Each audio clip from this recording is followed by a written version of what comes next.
Hi there, I hope you all are doing well. I know I haven't posted since last month, the reason being I traveled back to my hometown. So I'm getting a little acclimatized to the old way of living, far from the hustle and bustle of a hyperactive city. Things are not on track, so my motivation is little down, but I wasn't sitting idle. We all know what is happening in the world and we are all affected by it. So I thought, why not create a game related to the current events going on and present them in an interactive way. Yeah, I'm talking about the ongoing war affecting the critical state where the world's oil supply comes through. It supplies around 25% of the oil for the world and 90% for Asian countries. And since I currently live in Asia, I'm feeling the direct impact of the war. The situation is not too bad, at least not yet. Anyway, this is the game that I created. Yup, a submarine game where the goal is to transport oil, moving under the strait, hiding out of sight from everyone. This is my own idea, or you could say my solution to the problem. Obviously, I haven't considered the feasibility and consequences at all, but who cares? I wanted to make a game and this seems like a good idea for a game. Given the current situation and the limited time, I had to make it. If you want to play the game, it is uploaded on itch.io and the link is available in the description. It is 30 minutes of gameplay. Yeah, a bit on the lengthy side. And please, don't forget to provide feedback after you play. Okay, let's dive in.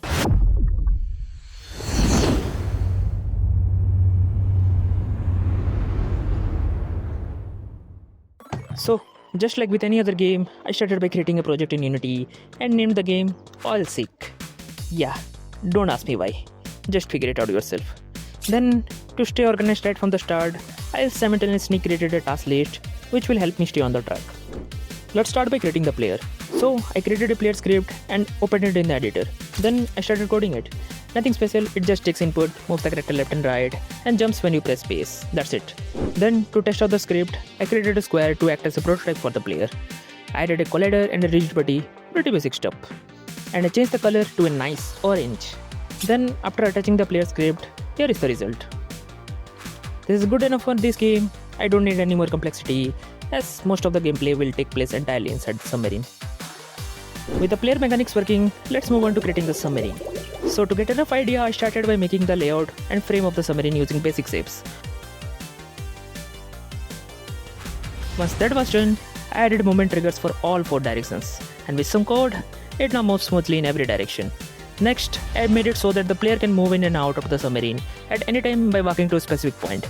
And with this, the movement mechanics switch as the player goes in and out of the submarine. The submarine mechanics are now done.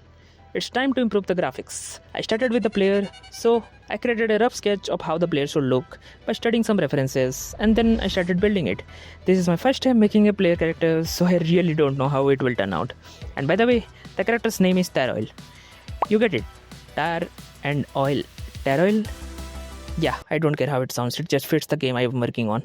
Next, after giving some calcium to Taroil, he grew some healthy looking bones, and now it will be easy for me to animate him. Then I added IK to the bones, which applies constants so the character moves in a specific way, making it easy to animate any character with limbs. You know, something like this. Shit. With the rigging complete, I tested the setup by making some test animations. Take a look.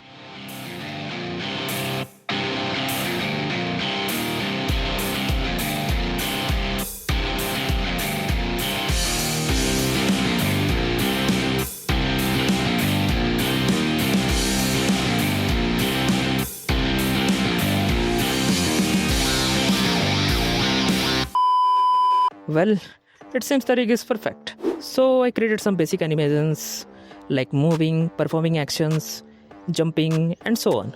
And with that, I'm satisfied with how it turned out to be. The player graphics are now done. Let's move on to the submarine.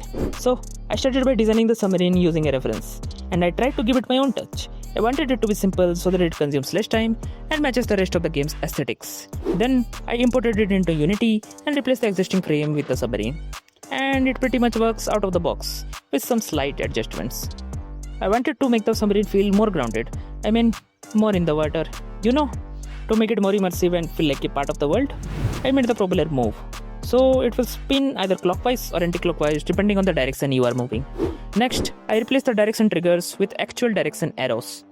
Now, this is intuitive enough for the players to understand what it does without any explicit tutorial.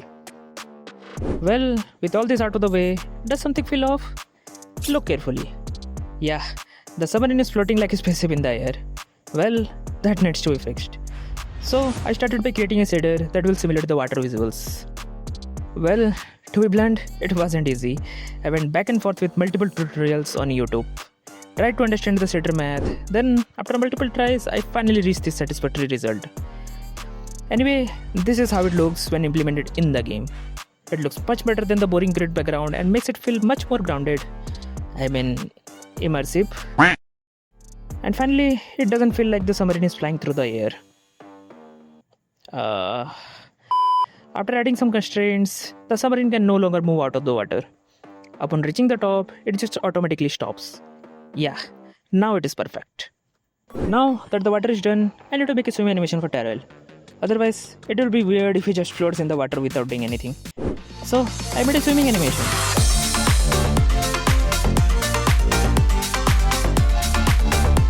Yeah, after integrating it into the game, it works amazingly.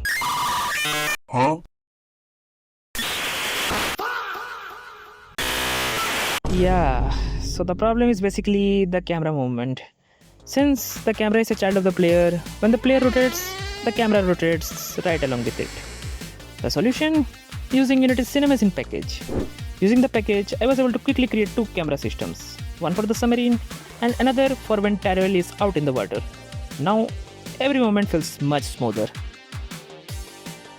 Next, to make things even more immersive, I added some particle effects. I created one for the Tyrell when he's swimming, and I created another one for the submarine when it's moving. I know it looks kind of exaggerated, but I like it just the way it is. Because the submarine is already slow, this effect depicts the current moment perfectly. Now, with all the player controls finally out of the way, the game needs some obstacles. The first one I am creating is a sea mine. You know why.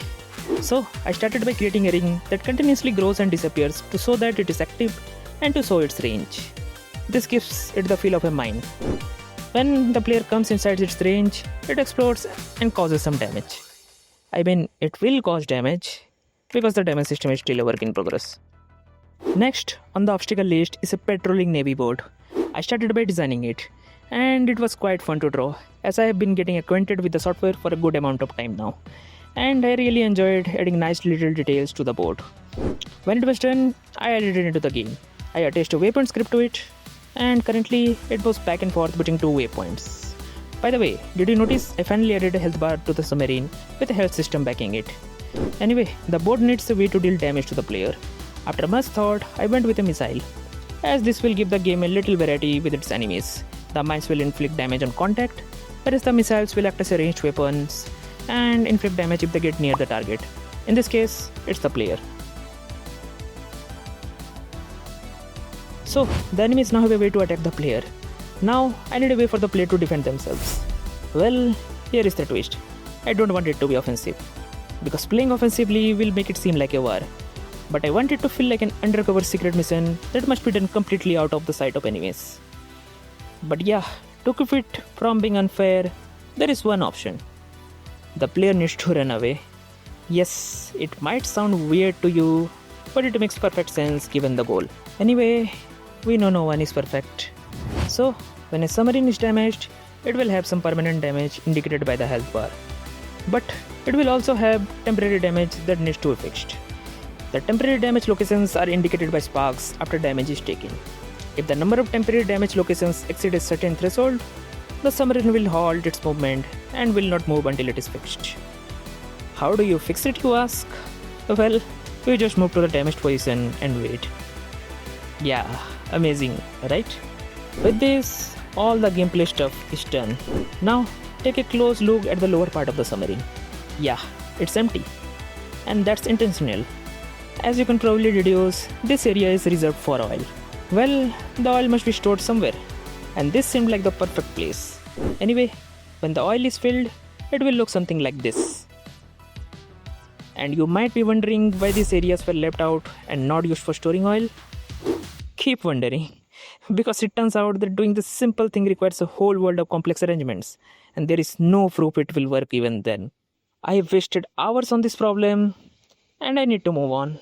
I just couldn't make Unity meshes and sprites work together in any way for masking. I gave you a hint.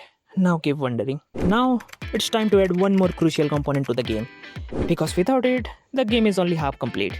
Yep, sound. So, to save some time, I took the sound manager code from my game Merge Gun and refactored it to fit the current game. You might ask, what is Merge Gun? Well, it's an Android game I made 2 months ago and it is currently live on the Play Store. If you want to try it, the link is in the description. Also, a video is coming soon in which I will reveal my game's financials. Anyway, I went ahead and downloaded some sounds and did a little bit of setup. Here is the result.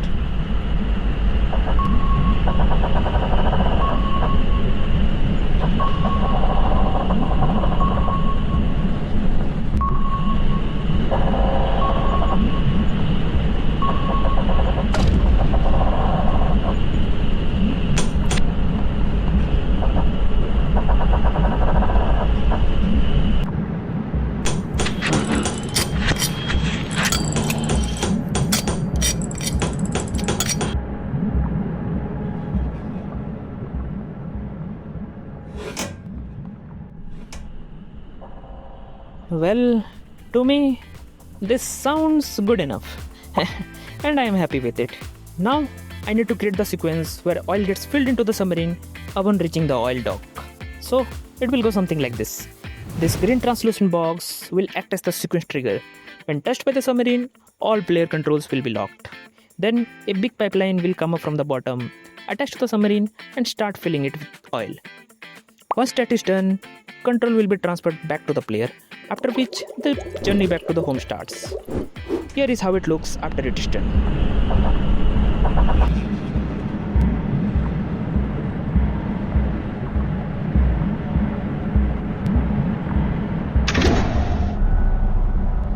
To me, this sequence is simple and clean, making it easy for anyone to understand without any text overlays for tutorials or voiceovers that take away from the immersion.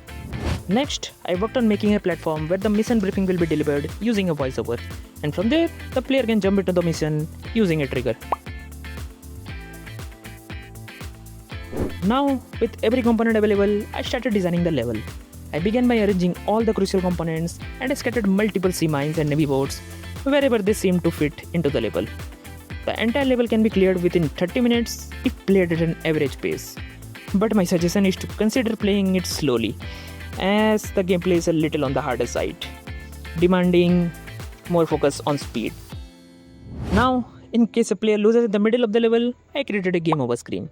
This will allow you to try again from the start. I also added a quit button in case you get bored or remember other work that is much more important than this silly oil crisis. Currently, everything is in place, so it's time to add some eye candy to the game. You will? I mean graphics, don't get me wrong. I just added some basic bloom, vignette and motion blur. With this and without much effort, the game's visuals look much more elevated than they should. Yeah. And with that, everything is done. Finally. After a quick build, I gave it to my brother to test. And guess what? He was completely unable to clear the game and left in frustration. Well, he's kind of a noob when it comes to games, but I need to make this playable for a wide range of audiences. So, I made some tweaks and built the final version. And sure enough, this time he was able to clear the level with much ease. For me, it took 27 minutes to complete the game. Try to beat that score. The link is in the description, so go give it a try. But all jokes aside, this crisis has made me realize how important oil is even in this modern world, and how much we are all dependent on it, either directly or indirectly. Well, at least it was fun doing this project. Anyway, just stay safe everyone. With this, I'm signing off. Bye.